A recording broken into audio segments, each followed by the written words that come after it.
this is Dana and welcome to the Orchid Hut. This is another featured orchid video because this time of year so many things are in bloom, and many of my orchids are in bloom for the very first time in my collection. This little Phalaenopsis I have probably had for 7 or 8, maybe even 9 years. It was one of the very first Phalaenopsis orchids in my collection, and I even believe it might have been a freebie. 10, 11, 12 years ago, there was a great orchid nursery in Houston by the name of Clown Alley Orchids. And if you went there and bought a handful of plants, they would, pack you up with a couple of extra seedling type orchids, and I do believe this was one of them.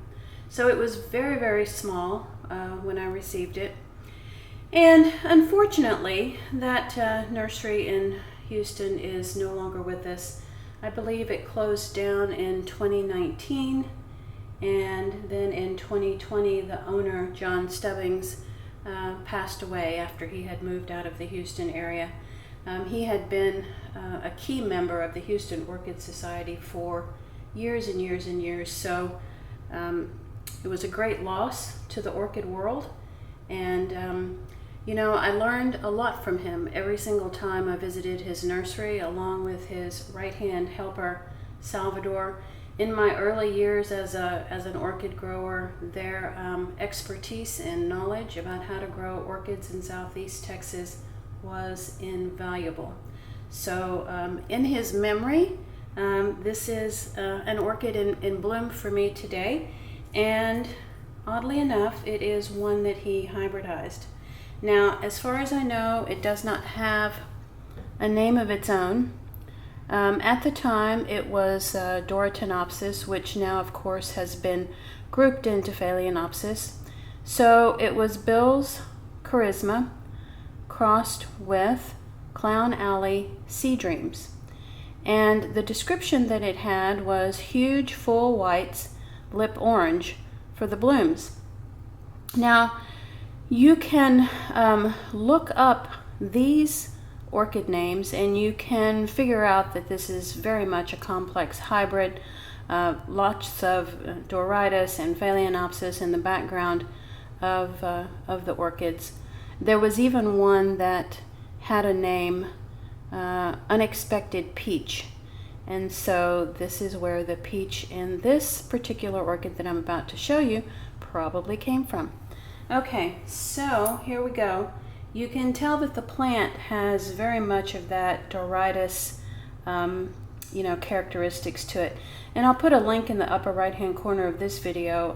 There's another one on my channel that has to do with the characteristics of Doritis orchids, even though now they've been, lumped with Phalaenopsis. But more long, sort of narrow leaves, a bit more space in between the leaves, and oftentimes the bloom spikes are very stiff and more erect, and so they're not so much the arching blooms that Phalaenopsis orchids can sometimes have. So let's have a look at the bloom. I, on purpose, did not stake this one when it started to put out the spike, because I wanted to kind of see what it would do on its own.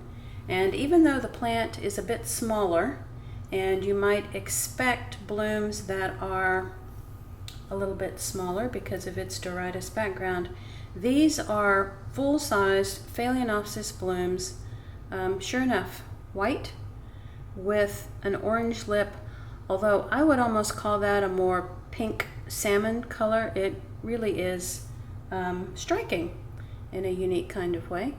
Now, there were only 3 buds on this spike, but for a first-time bloomer, I'm not disappointed in that at all. After this one finishes blooming, I will be repotting this orchid because it's in a pretty tight pot.